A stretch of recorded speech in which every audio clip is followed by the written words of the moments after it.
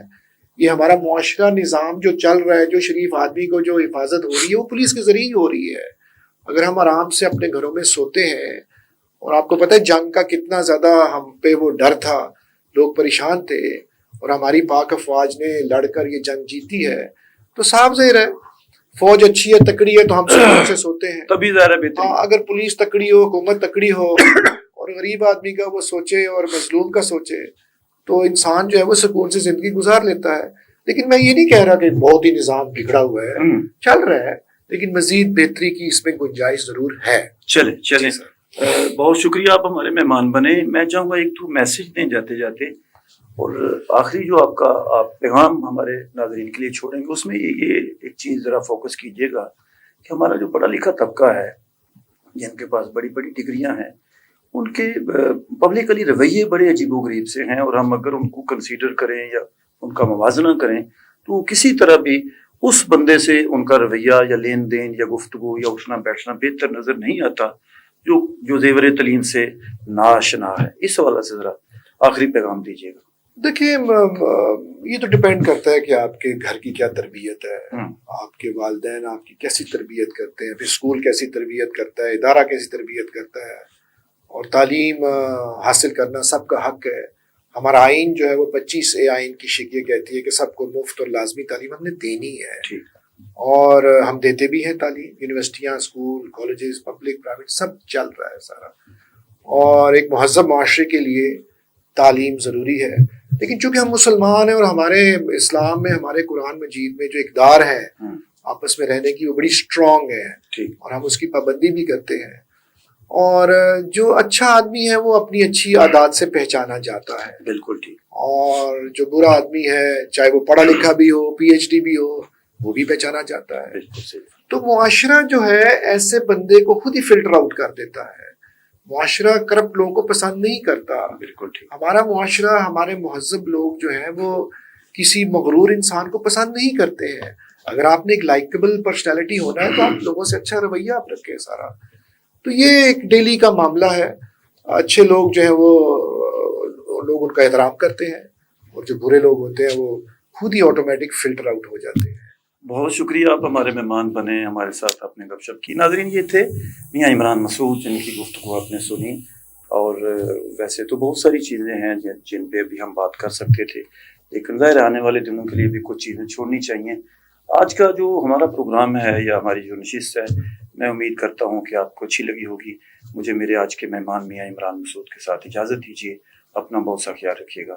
ناظرین، اللہ آپ کا حامی و ناصر ہو.